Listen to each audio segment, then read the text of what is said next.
আসসালামু আলাইকুম। কেমন আছেন সবাই? আশা করি সবাই আল্লাহর অশেষ রহমতে ভালো আছেন। আমিও আলহামদুলিল্লাহ অনেক ভালো আছি। আর এটাও আশা করছি যে আপনাদের সবার ঈদ অনেক অনেক অনেক ভালো কেটেছে। যদিও এখনও সবার ঈদের ছুটি পুরোপুরি শেষ হয়নি, কিন্তু যেহেতু আমি একজন ডাক্তার, আমাদের নির্দিষ্ট ছুটি বলে সেরকম কোনো কিছু নেই।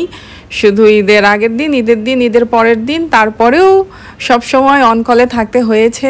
যে কোনো পেশেন্টের কোনো প্রবলেম হইলে ইন্টার্নরা সাথে সাথে আমাকে ফোন দিয়েছে, আমি যোগাযোগ করেছি, যথাসাধ্য সাহায্য করার চেষ্টা করেছি। প্রয়োজনে আমার কনসালটেন্ট প্রফেসরদের সাথে কথাবার্তা বলে বাকি সব কিছু ম্যানেজ করেছি।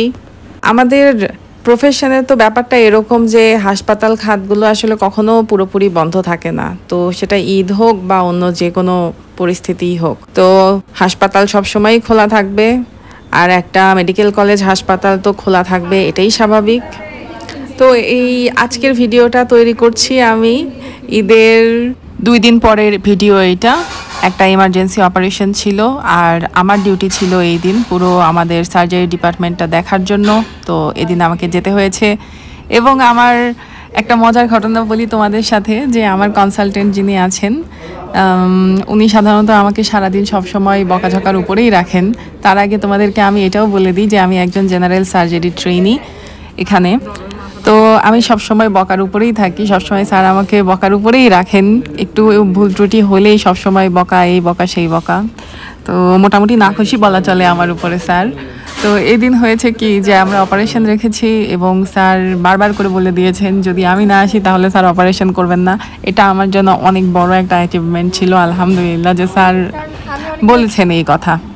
তো আসলে এত বড় মাপের একজন প্রফেসরের কাছে থেকে এরকম একটা কমপ্লিমেন্ট পাওয়াও অনেক বড় ব্যাপার।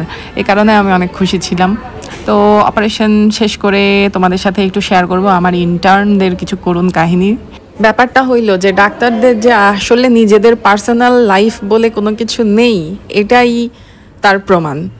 মানে বেচারি মেয়েটার জীবনের এত বড় একটা মুহূর্ত আগামীকালকে, অথচ সে আজকে হাসপাতালে এসেছে ডিউটি করতে, এবং আগামীকালকে সে তার গুরুত্বপূর্ণ কাজ শেষ করে আবার আসবে পরের দিন ডিউটি করতে। ওর মুখেই তাহলে শোনা যাক। এর আগের দিনে ডিউটি করতে আসছি, ইন্টার্ন ডক্টর বলে কথা, ডিউটি করা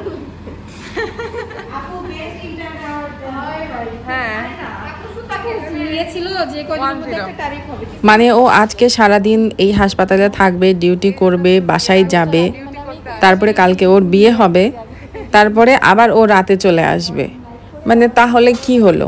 নিজের যে মানুষের জীবনে যে এত ইম্পর্টেন্ট একটা দিন, সেই দিনটাতেও যদি মানুষজন মাথাটা ফ্রেশ করে এনজয় না করতে পারে, বা কি হচ্ছে নিজের সাথে এটা যদি বুঝতে না পারে, তাহলে কিভাবে কি হইল আমি বুঝি না। আমি জানি না অন্য কোনো প্রফেশনে ব্যাপারগুলো এরকম হয় কি না, কিন্তু আমাদের এখানে আসলেই সব ব্যাপারগুলো এরকমই ম্যাসাকার একদম। আমার তো মনে হয় বিয়েতে মানুষজনের একটা প্রপার টাইমিং নিয়ে করা উচিত, যে প্রিপারেশনের জন্য কিছু টাইম থাকবে, সব কিছু আস্তে ধীরে হবে, মাথাটা ঠান্ডা থাকবে, বাসায় কোনো ঝামেলা হবে না, তারপরে জামাই বউ নিজেদের মতো করে কোয়ালিটি টাইম স্পেন্ড করবে। মানে এত বরকতময় একটা জিনিস কেন এরকম তড়িঘড়ি করে হবে আমি বুঝি না। এই হলো আমার ইন্টার্ন, তার আগামীকালকে বিয়ে, কিন্তু সে আজকে হাসপাতালে ডিউটি করতেছে এবং আজকে নাইট ডিউটি করবে, এবং বিয়ের পরের দিনেও ডিউটি করবে। এটা কোনো লাইফ হলো? ডাক্তারদের এটা কোনো লাইফ হইলো? নিজের বিয়েতে সে একটা মোমেন্ট ছুটি পাবে না, চিন্তা করতে পারো। আর এই হলো আমার বাসার সুখী মানুষজন, আলহামদুলিল্লাহ আলহামদুলিল্লাহ, যারা কিনা জমি থেকে ঢেঁড়স তুলে আনছে, বাগান থেকে আম পেড়ে আনছে, এবং সারাদিন আমাকে ফোর্স করে এই ঢেঁড়স ভাজি দিয়ে ভাত খাও, এই আমগুলা টাটকা টাটকা কেটে খাও, মুখের সামনে কেটে নিয়ে এসে দেয়। আলহামদুলিল্লাহ আলহামদুলিল্লাহ আলহামদুলিল্লাহ যে আমি এত লাকি। তো এই যে এগুলো দেখছি, আর এগুলো এরপরে আমি খাবো।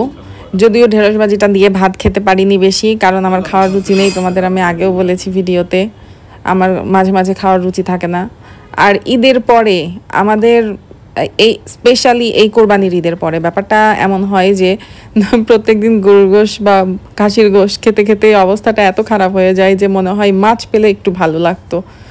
তো বাসায় মাছের সমাগম করা উচিত এই সময়ে, এবং মাছের তরকারি রান্না করে বেশি বেশি মাছ দিয়ে ভাত খাওয়া উচিত।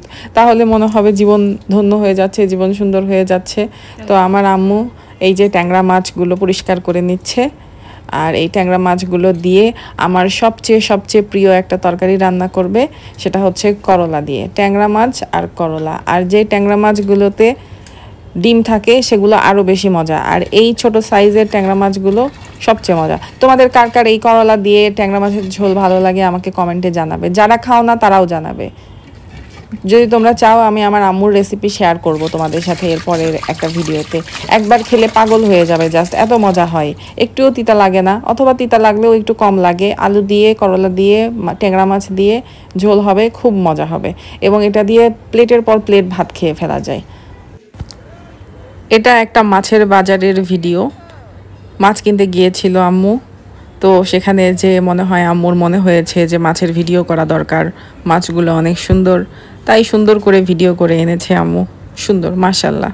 আজকে তোমাদের সাথে আমার এগুলোই শেয়ার করার ছিল। আসলে যে ডাক্তারদের জীবনটা যে আসলে ছুটি বলতে কিছু নেই, এটাই সময়ের স্বল্পতার কারণে কোনো কিছুই ঠিকমতো করা হয়ে ওঠে না। তবে আমি আলহামদুলিল্লাহ এবার অনেক খুশি। আমি এই সারা জীবনেও এত ছুটি পাই নাই, এবারে আমি যতখানি ছুটি পেয়েছি এটার জন্য অনেক অনেক আলহামদুলিল্লাহ। আর এই যে শনিবার থেকে আবার লাইফের ম্যারাথন শুরু হবে, সকাল 8টা থেকে রাত 8টা-9টা পর্যন্ত। জীবনে আর সময় বলতে কিছু অবশিষ্ট থাকবে না।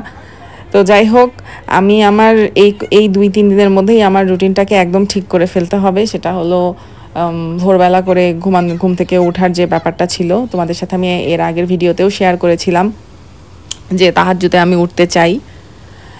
আর এই জিনিসগুলোই তোমাদের সাথে পরবর্তীতে ইনশাল্লাহ শেয়ার করব। তোমরা যদি আরও স্পেসিফিক কোনো ভিডিও দেখতে চাও আমাকে কমেন্টে জানাবে, আমি তোমাদের কাছ থেকে ভিডিও করার কোনো আইডিয়া পেলে অনেক খুশি হব।